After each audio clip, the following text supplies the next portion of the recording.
हाँ तो चित्रांश भाई, हाँ भाई। हम जा रहे हैं इंग्लैंड। इंग्लैंड में होगी बॉल स्विंग। हम्म अपने अब तो पास है आपके पास बहुत। ना विराट कोहली है, ना रोहित शर्मा है।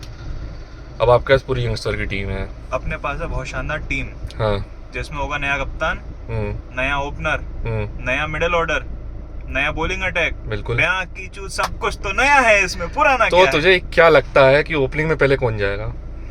भाई? ओपनिंग से स्टार्ट में करते हैं ना यार, ओपनिंग से स्टार्ट करते हैं। देख भाई, मेरे हिसाब से तो ओपनिंग आएगा यशस्वी जायसवाल ही आएगा, क्योंकि वो अगर आपने उसको बीजीटी से देखा है तो उसकी बाकी की 4 पारियां आप हटा दो, उसकी एक पारी जो पर्थ में उसने खेली थी वो डिफिकल्ट पिच थी। वहाँ से अगर आप इनिंग देखोगे तो उस इनिंग के हिसाब से भी कंपेयर करोगे, और जो उसका लास्ट ईयर ट्रैक रिकॉर्ड रहा था इंग्लैंड के अगेंस्ट में इंडिया में, तो वो काफ़ी अच्छा था। ठीक है, इसने ऑलरेडी उसने एक डबल सेंचुरी मारी थी, तो वहाँ से बहुत अच्छा उसका ट्रैक रिकॉर्ड था। तो आप यशस्वी जायसवाल को तो अपार्ट कर ही नहीं सकते हो। उसके अलावा अगर आप बोलते हो तो वहाँ पे केएल राहुल ने जो मैच्योरिटी दिखाई थी वो रहेगा साथ में। गिल वन डाउन रहेगा। अब वन डाउन के नीचे की बात मेन आती है कि क्योंकि अब आपको कोहली के शूज़ भरने हैं वहाँ पे। ठीक है, तो अब देखो क्या लगता है कोहली के शूज़ कौन भर पाएगा? कोहली के शूज तक बात पे आते हैं। पहले ओपनिंग की बात करें, तूने बोला यशस्वी जायसवाल। देखो, ऐसा है कि आपको सबसे ज्यादा फॉर्म को देखना चाहिए। ठीक है, करेक्ट करेक्ट। और जो इतिहास में जिस प्लेयर ने कंट्रीब्यूट किया उसके हिसाब से करना चाहिए। जब पहले वीरेंद्र सहवाग आया था इंडियन क्रिकेट टीम में, उसको लक्ष्मण ने बोला था कि तू मिडिल ऑर्डर में अच्छा आएगा, तेरी हिटिंग अच्छी है, तुझे लास्ट के ओवर में खेलना चाहिए। कहाँ जाके टिका वो? ओपनर में।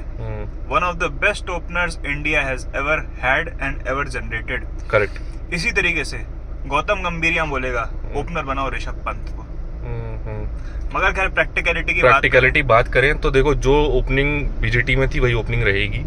गिल वन डाउन आएगा। उसके नीचे सवाल उठता है तो मेरे हिसाब से श्रेयस अय्यर बेटर ऑप्शन है।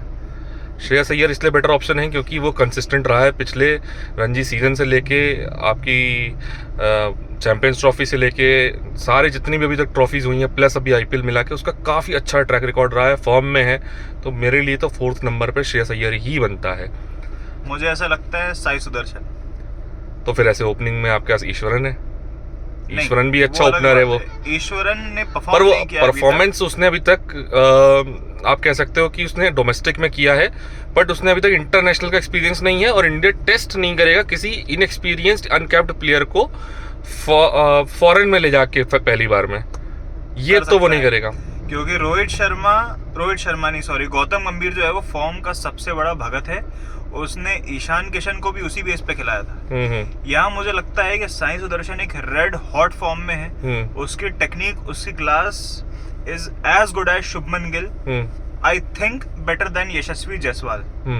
मुझे लगता है कि उससे अच्छा कंटेंडर नहीं हो सकता अभी नंबर 4 के लिए।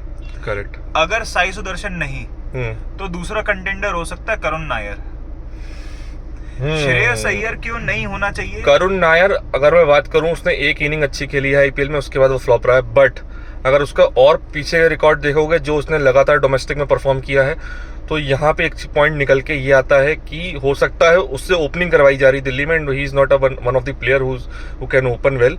बट वो हो सकता है जब बॉल पुरानी हो जाती है तो वो वहाँ पे अच्छा खेल सकता है करुण नायर। तो वो अगर आप उसको कंसिडर करते हो नंबर 4 के लिए, तो वो एक बेटर ऑप्शन है। आपके पास 2 कंटेंडर है नंबर 4 के लिए, श्रेयस अय्यर एंड करुण नायर।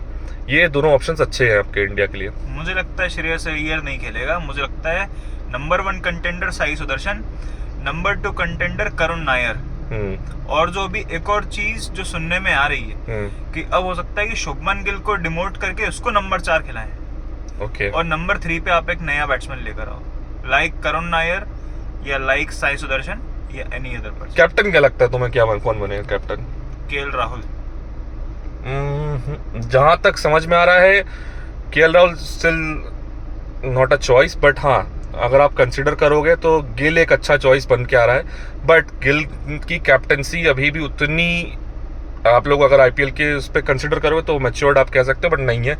टेस्ट में बहुत मैच्योरिटी लगती है, टेस्ट स्पेशली टेस्ट के लिए बहुत ज़्यादा मैच्योरिटी लगती है एज अ कैप्टन, क्योंकि वहाँ पे आपका 20 ओवर का गेम नहीं है, 50 ओवर का गेम नहीं है, 90 ओवर का गेम नहीं है। वहाँ आपका ओवरऑल 450 ओवर्स का गेम रहता है। 5 दिन का गेम है। एंड्योरेंस का गेम है, एंड्योरेंस का गेम है। मुझे लगता है कि लॉन्ग टर्म में तो शुभमन गिल ही है। हाँ, उसके अगर आप आज से 4 या 5 साल कैप्टनसी करवाना चाहते हो, 3 साल 4 साल करवाना चाहते हो, तो definitely you should go for KL Rahul, and आप उसको गिल को एज अ वाइस कैप्टन ले जा सकते हो, बिल्कुल। बट मुझे ऐसा लगता है, आप लास्ट WTC साइकिल पूरा देखो, लास्ट 2 WTC साइकिल आप देख लो, जिसमें कि 4 साल कवर होते हैं। 4 साल में शुभमन गिल ने कैसा परफॉर्म करा है? शुभमन गिल ने डिसेंटिश परफॉर्म किया है। खास तौर पे लास्ट WTC साइकिल की बात करो तो उसने डिसेंट परफॉर्म किया है। इस साइकिल में टोटल बर्बाद रहा। उसका एक बहुत बड़ा रीजन ये था कि इस साइकिल में जितनी पिचेस पे हमने खेला है, सारी पिचेस बॉलर फ्रेंडली पिचेस रही हैं। करेक्ट। जिन पिचेस पे गेम चला भी है, जहाँ पे शॉर्ट कहना चाहोगे, जहाँ पे फ्लैट ट्रैक रहता है अहमदाबाद जैसी पिच पे, तो वहाँ पे आपके शुभमन गिल चले हैं। जहाँ पे भी बॉल घूमी है, हल्का सा स्विंग हुई है, वहाँ शुभमन गिल नहीं चल पाए हैं। शुभमन गिल चले ही नहीं है इस साइकिल में। हाँ। शुभमन गिल इस साइकिल में चले ही नहीं। आप अगर एवरेज देखो, भाई का 20-25 का एवरेज है। अब आप बताओ, अगर आपने उसको कैप्टन बना दिया, उसके ऊपर प्रेशर है, वो एक नया बैट्समैन है, डेफिनेटली बहुत अच्छा फ्यूचर है उस बंदे का, बट आपने उसको कैप्टन बना दिया। अब बाय चांस अगर वो प्रेशर नहीं झेल पाया और वो उसकी बैटिंग को भी इफेक्ट किया, इंडिया को शुभमन गिल की एज ए बैट्समैन बहुत जरूरत है। कैप्टनसी के चक्कर में अगर वो सफर हुई तो फिर बहुत ज्यादा गड़बड़ हो जाएगी। इसके रेस्पेक्ट में मुझे लगता है केएल राहुल एक बहुत काम माइंड है। आप शुभमन गिल को एज ए डिप्यूटी बना के चलो, उसको वाइस कैप्टन बना के ग्रूम करो, 2-3 साल होल्ड करो, 1 से 2 साइकिल मैक्सिमम रखो, 1 साइकिल भी बहुत है, उसमें उसको कैप्टन बना दो। बेस्ट ऑप्शन जसप्रीत बुमराह हो सकता था, बट फिटनेस के चलते हुए हम जसप्रीत बुमराह को कैप्टन नहीं बना सकते। अभी कुछ न्यूज आई थी, अगर तूने ध्यान दिया हो तो, कि जसप्रीत बुमराह की एक इंजरी और दूर है परमानेंट इस क्रिकेट एक स्पोर्ट से दूर होने के लिए। एग्जैक्टली यार, वो बंदा ऐसा है कि उसके बगैर इंडिया टीम लगता है कि बॉलिंग अटैक एकदम से खलबला गया पूरा। बुमराह अगर नहीं है, एकदम से कॉन्फिडेंस नहीं है आता कि अपनी टीम जीत सकती है सीरीज, खास तौर पे ओवरसीज। करेक्ट। चैंपियंस ट्रॉफी एक अलग चीज थी, उससे अगर आप कंपेयर करोगे तो कंपैरिजन नहीं है। बट अगर चैंपियंस ट्रॉफी क्यों जीते अपन? क्योंकि यूएई में हुई। करेक्ट। वहां पे हुई है। साले तुम 3 स्पिनर खिला लो, 4 स्पिनर खिला रहे हो, घंटा जीत पाएगी टीम तुम्हारी टीम से। कमिंग बैक टू, अगर मैं बात करूं कि आपको क्या लगता है यहाँ पे कि क्या टीम होनी चाहिए करके, तो नंबर 4 पे हम करुण नायर को रख रहे हैं। Number 5 no doubt, not at all a doubt, वहाँ पे आपका ऋषभ पंत ही जाएगा। अभी इंडिया के पास ध्रुव जुरैल और ऋषभ पंत के अलावा कोई ऐसा विकेट कीपर बैट्समैन नहीं है। और अगर कंपेयर किया जाए जो परफॉर्मेंसेस रही हैं, तो उसमें तो ऋषभ, नो डाउट ध्रुव जुरैल को भी टाइम और काफ़ी ज़्यादा चांसेस मिलने चाहिए, बट जो ऋषभ पंत के चांसेस हैं और जो उसने परफॉर्मेंसेस दी हैं ओवरसीज भी जाके, वो अनमैचेबल है। उसने हो सकता है इंडिया में उतनी अच्छी परफॉर्मेंसेस ना दी हो स्पिनिंग ट्रैक पे, बट जो उसने बाहर बाउंसिंग ट्रैक्स पे और जो स्विंग ट्रैक्स हैं उस पे अगर जो परफॉर्मेंस दी है वो अपार्ट है। बिल्कुल ऋषभ पंत को खिलाओ, बस एक बात बोल देना, भाई तो डिफेंस नहीं करेगा। भाई पता लगे 100 बॉले खेल के छक्के मारते भले बीट हो, डिफेंस नहीं करेगा एक चीज, और बॉल आउट हो जाता है। डिफेंस नहीं करेगा और ज्यादा लंबे छक्के नहीं मारेगा, बॉल चेंज नहीं होनी चाहिए। अरे भाई, अब नंबर आता है 6 नंबर का। मैं अगर सच बोलूं 6 नंबर में मैं किसी प्लेयर को अगर देखना चाहता हूं बहुत लंबे टाइम से टेस्ट मैच में, तो मेरे शब्दों में एक ही नाम है, वो है हार्दिक पांड्या का। वही बंदा खेलेगा भाई, इसमें कोई डाउट भी नहीं है। अगर नंबर 6 पे आपके पास हार्दिक पांड्या है टेस्ट में और उसकी फिटनेस है, तो वो आपको एक अलग अपार्ट दे देता है टेस्ट में जीतने के लिए। अगर वो वर्ल्ड टेस्ट चैंपियनशिप में 2023 में 2024 में 24 में अगर वो थोड़ा सा भी अगर टेस्ट में उसको आगे बढ़ाया होता, शायद हमारी चांसेस और अलग होते वर्ल्ड टेस्ट चैंपियनशिप के लिए क्वालिफाई करने के लिए या जीतने के लिए। हार्दिक पांड्या का बहुत बड़ा खेलने का कारण इस बार मुझे ये लगता है कि टेस्ट सीरीज के पहले और आईपीएल के बाद बहुत ज्यादा क्रिकेट है नहीं बीच में। करेक्ट। जिसकी वजह से हार्दिक पांड्या की फैटीग को इन लोगों ने मेंटेन करा हुआ है और हार्दिक पांड्या सीरीज में खेलेगा और बहुत क्रूशियल रोल प्ले करेगा। ये मत बोलो इंग्लैंड वनडे और T20 के लिए भी जा रही है इंडिया। ठीक है, वो तो उसमें तो खैर हो ही जाएगा, उसमें कोई दिक्कत नहीं है। मगर मुझे लगता है कि हार्दिक पांड्या को इनको खिलाना चाहिए। और अगर याद हो लास्ट टाइम जब इंडिया गई थी हार्दिक पांड्या के साथ, हार्दिक पांड्या ने सेंचुरी भी मारी थी और हार्दिक पांड्या ने फाइफर भी लिया था उसमें। करेक्ट। उसी मैच में Hardik Pandya man of the match रहा था और टीम इंडिया बहुत आसानी से वो मैच जीती थी। करेक्ट। और अब अगर आप देखोगे हार्दिक पांड्या का भी ट्रैक रिकॉर्ड उठा के देखोगे तो काफ़ी टाइम हो चुका है उसको खेलते हुए इंटरनेशनल क्रिकेट में। एंड अब अगर आप ओवरऑल अगर उसको 2015, 16, 17 से भी मान लूँ तो भी ऑलरेडी 10 ईयर्स हो चुके हैं। तो मोर और लेस अगर आप उसको एज अ बैट्समैन उसको आप T20 में खिलाना चाहते हो देन इट्स ओके, बॉलर खिलाना चाहते हो then it's okay, but now it's time कि हार्दिक पांड्या को अब आप टेस्ट में और चांसेस दो। क्योंकि जब अगर रोहित शर्मा 32 की एज में जाके एक टेस्ट अपना करियर रिवाइव कर सकता है तो हार्दिक पांड्या भी कर सकता है। हार्दिक पांड्या भी कर सकता है, वो बहुत अच्छा प्लेयर है। आप अगर हार्दिक पांड्या से एज अ बॉलिंग यूनिट में देखोगे तो वो आपको 2-2 ओवर 3-3 ओवर के स्पेल दे सकता है, मैक्सिमम 10-15 ओवर्स दे सकता है वो। नहीं, हार्दिक पांड्या खेलेगा नो डाउट। और वो उसकी जो खासियत है बॉलिंग में 10-15 ओवर्स में वो काफी ज्यादा डिफरेंस ला देगी। और मुझे लगता है उसके बाद नंबर 7 पे अगर किसी को आना चाहिए तो वो है नीतीश रेड्डी। हाँ, नीतीश कुमार रेड्डी को ही आना चाहिए। उसका चांस कम है, बट अगर वो चल गया उसको जो कॉन्फिडेंस का बूस्ट चाहिए ना वो इंग्लैंड का टूर ही दे सकता है। इंग्लैंड का टूर दे सकता है। ऑलरेडी कॉन्फिडेंस काफी अच्छा है। उसने जो ऑस्ट्रेलिया में परफॉर्मेंसेस दी हैं उसके ऊपर काफी उसका अच्छा परफॉर्मेंस है। हाँ, उसका आईपीएल वैसा नहीं गया जैसा जाना चाहिए था, बट इंग्लैंड शायद उसके लिए करियर ब्रेकिंग हो सकता है। क्योंकि अब आपको ये भी देखना पड़ेगा कि इंग्लैंड अगर आप जा रहे हैं तो अब आपको एंडरसन नहीं मिलेंगे, स्टुअर्ट ब्रॉड नहीं मिलेंगे, तो इंग्लैंड भी उस तरीके की टीम नहीं रही है जो पहले हुआ करती थी। तो ये भी आप कंसिडर कर सकते हैं। और इसके बाद अगर आप देखता हूँ नीतीश कुमार रेड्डी के नीचे तो फिर अब बॉलिंग लाइटअप में आपके पास एटलीस्ट एक स्पिनर और 2-3 फास्ट बॉलर होने चाहिए क्योंकि वहाँ स्विंग है। इसके बाद का तो डाउट ही नहीं भाई, अपना आएगा रवि अश्विन खेलने के लिए। क्या हो गया? जडेजा। क्यों भाई, अश्विन को खिलाएंगे? कहाँ से खिलाएंगे? क्यों नहीं खिलाएंगे भाई? अश्विन अपना नंबर 1 बॉलर है यार। रिटायर्ड है भाई। क्या बात कर रहा है? बोल गया क्या ऑस्ट्रेलिया में रिटायर्ड हो गया था टेस्ट में?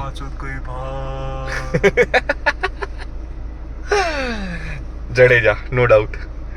एंड जडेजा को अगर आप नहीं खिला रहे हो, बहुत लोग क्वेश्चन करते हैं जडेजा की कैपेबिलिटीज पे, पर नहीं भाई, ऐसा कोई टेस्ट बैट्समैन हुआ ही नहीं है अभी तक जिसने 6000 रन और 600 विकेट के ऊपर लिए हो। मुझे ऐसा लगता है जडेजा, अक्षर पटेल, वॉशिंगटन सुंदर, इन तीनों में से किसी को भी खिला लो। आप नीतीश कुमार रेड्डी को रिप्लेस कर सकते हो अक्षर पटेल से, क्योंकि अगर आप करते हो तो आपके पास एक एक्स्ट्रा स्पिनर भी आ जाता है और एक एक्स्ट्रा आपके पास में बैट्समैन भी आ जाता है। अक्षर पटेल लेफ्ट हैंड स्पिनर कुछ डिफरेंस क्रिएट कर सकता है वहां पे। मुझे नहीं लगता कि स्पिनर नीतीश कुमार रेड्डी का वो पेस नहीं है जो उसके पास होनी चाहिए। अक्षर पटेल डेफिनेटली वो डिफरेंस ला सकता है। मुझे लगता है कि अगर इन तीनों में से किसी भी एक को खिलाना है, उसके बैटिंग एस्पेक्ट को लेके खिलाना चाहिए और थोड़ी बहुत बॉलिंग जो एक पार्ट टाइमर का रोल होता है बस, but primarily as a batsman who can bowl, इस तरह से खिलाना चाहिए, जो कि नीतीश रेड्डी भी है। करेक्ट। नीचे बुमराह, शमी, सिराज, दैट्स इट। और ज्यादा से ज्यादा अगर एक आध स्वाइप हुआ तो प्रसिद्ध कृष्णा। मैं प्रसिद्ध कृष्णा को भूल रहे हो, जी एरा चल रहा है। हाँ, तो सिराज ड्रॉप होंगे, सिराज ड्रॉप होंगे, हर्षित राणा खेलेंगे, आकाशदीप और प्रसिद्ध कृष्णा, इन तीनों में से होगा खेल। बुमराह, शामी और तीसरा कौन सा बताया तूने? प्रसिद्ध कृष्णा।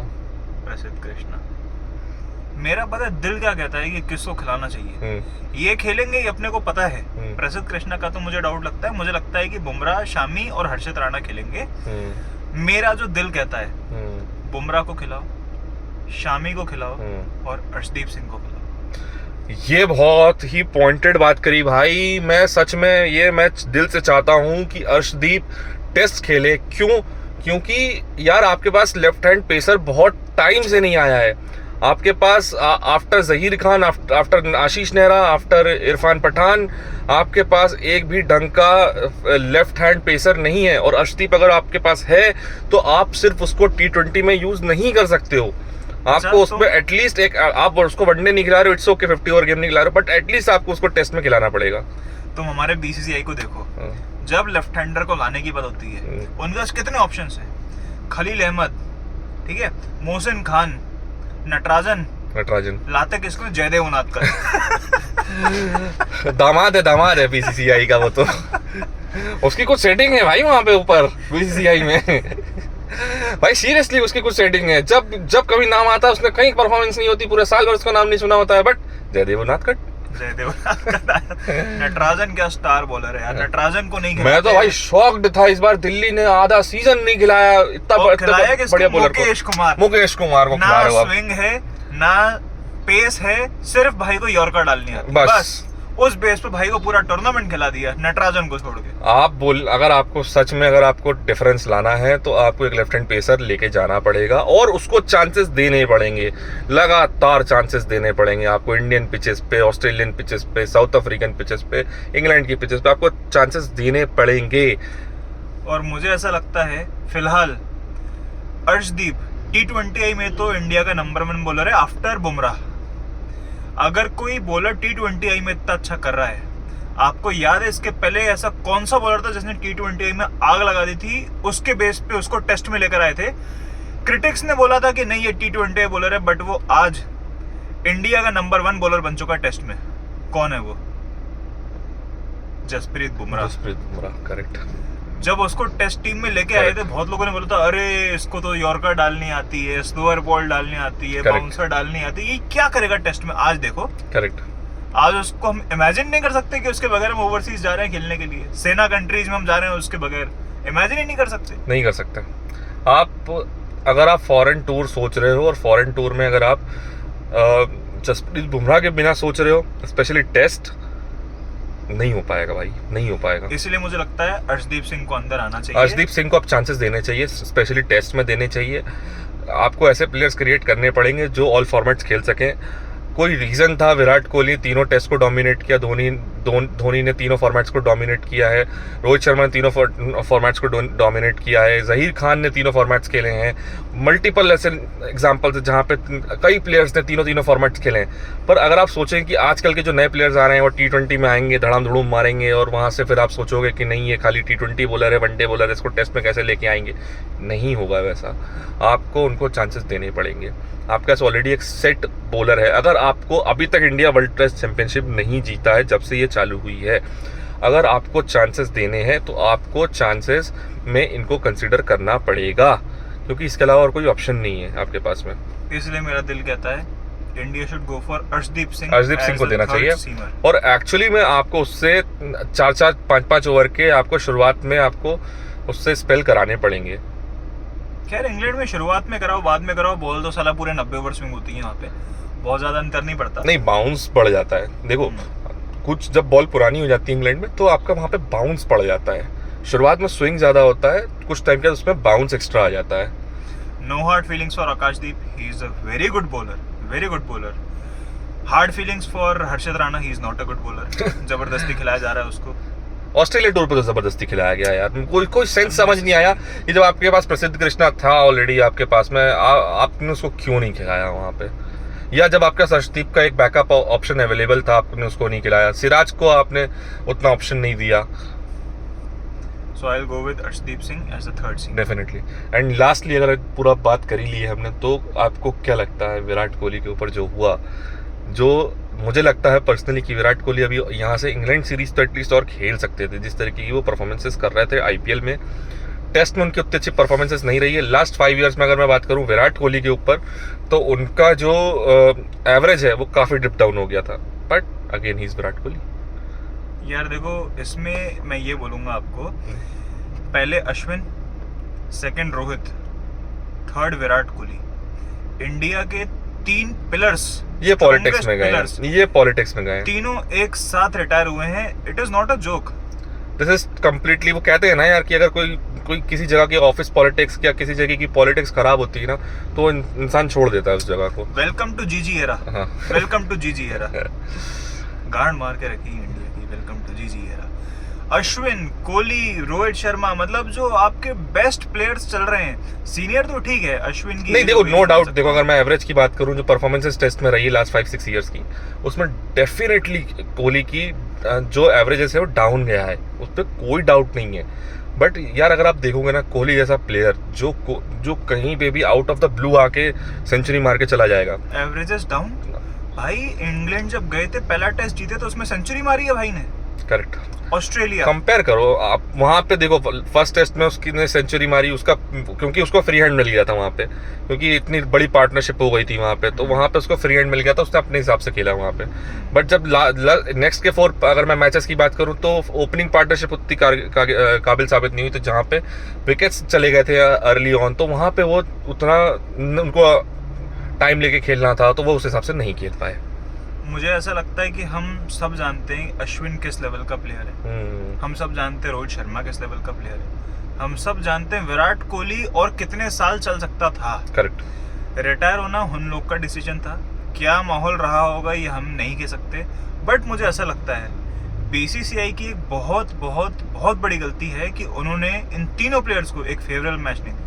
ये तो आप बोल सकते हो, बहुत बड़ी गलती है। आपको ठीक है लगता है कि इंग्लैंड में रोहित शर्मा नहीं चलता, पता है मुझे लगता है पहले अरेंज करना चाहिए था इंडिया में, जहाँ पे आप एक फेयरवेल मैच दे सकते थे रोहित शर्मा को और विराट कोहली को।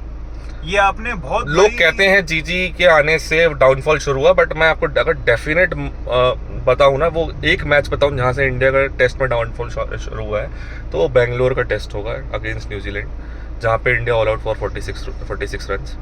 वहाँ से इंडिया का लगातार डाउनफॉल चालू हुआ है, क्योंकि आप लगातार 3-0 से हारे हो इंडियन पिचेस पे, और वो भी 12 साल के बाद। उसके बाद फिर आप जाके बीजीटी हारे हो, तो कहीं ना कहीं वहीं से शुरुआत हुई है आपकी, जो आप लगातार हारने चालू किया है। और मैं यहाँ पे इसलिए भी सचिन तेंदुलकर को थोड़ा सा ऊपर मानता हूँ, गॉड ऑफ क्रिकेट ऐसे नहीं बोला जाता उनको, क्योंकि उन्होंने कभी गिव अप नहीं मारा। कैप्टन्स आए गए, ये भी खबर थी न्यूज़ में कि कोहली को कैप्टनसी चाहिए थी, ठीक है, latest phase of his career, but अगर रूमर्स को साइड भी हटा दो तो भी कैप्टन्स बहुत आए गए। कभी सचिन तेंदुलकर ने इस बात पे कभी ये नहीं किया कि नहीं, जो ये मेरे से काफ़ी जूनियर है, इसकी कैप्टनसी में मैं कैसे खेल सकता हूँ, कैसा कुछ भी हो सकता है। उन्होंने सबकी कैप्टनसी में खेला, उन्होंने इंडिया के लिए खेला, इंडिया को जिताने के लिए खेला, जब तक उनसे बना तब तक खेला उन्होंने। तो इसलिए ही सचिन तेंदुलकर बहुत ज़्यादा ही बड़े प्लेयर माने गए हैं इस सेंचुरी के।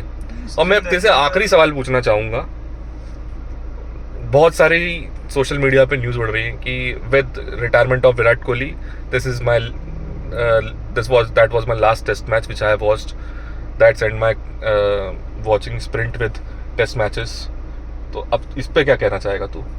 यार देखो, टेस्ट मैचेस के लिए जो प्यार है, इंडियन क्रिकेट टीम के लिए जो प्यार है, वो तो अभी भी है, कल भी था और आगे भी हमेशा बना रहेगा। टेस्ट मैच जो एक फॉर्मेट है, इसको हमारे दिल से तो कोई नहीं निकाल सकता।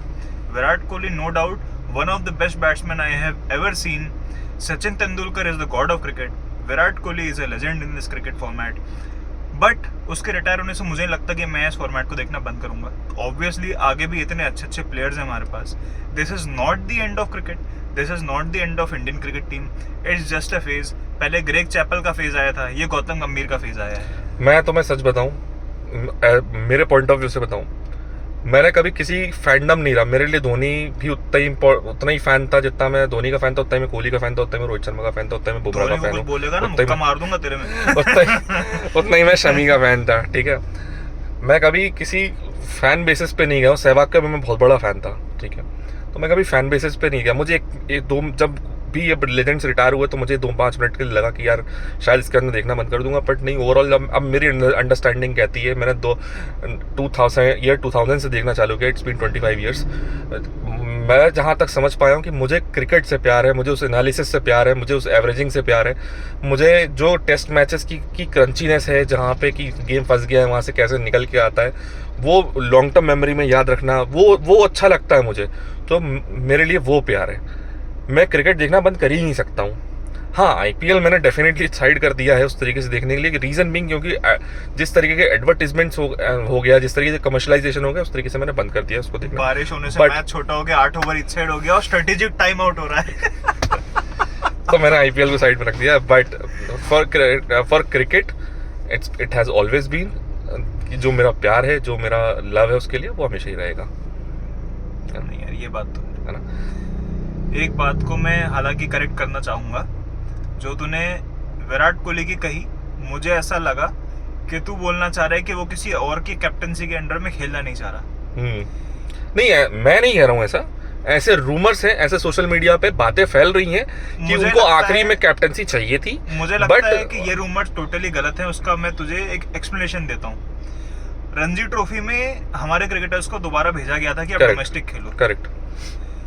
विराट कोहली उसमें किसके अंडर में खेला? नहीं, देखो आप मुझे फिर से गलत इंटरफेयर कर रहे हो। वो उन्होंने खेला बिल्कुल, मैं आयुष बदोनी के अंडर खेला, मैं बिल्कुल गलत बात नहीं कर रहा हूँ, बट आप मेरी बात नहीं समझ रहे हो। मैं कहना चाह रहा हूँ कि विराट कोहली को कैप्टनसी चाहिए थी and BCCI declined it for a reason, and उसके बाद उनको किसी ने उस तरीके से एक्सप्लेनेशन देना नहीं समझा, इस कारण से उन्होंने वो डिसीजन लिया। वो खेलना चाहते थे, लंबा खेलना चाहते थे।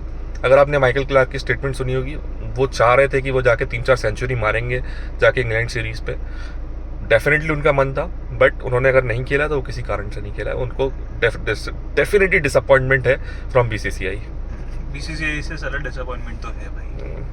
बहुत इन लोगों ने गलत मैनेज किया। इन लोगों को बहुत अच्छे तरीके से मैनेज कर सकते थे। खैर कोई बात नहीं है, चलो नेक्स्ट उसमें मिलते हैं।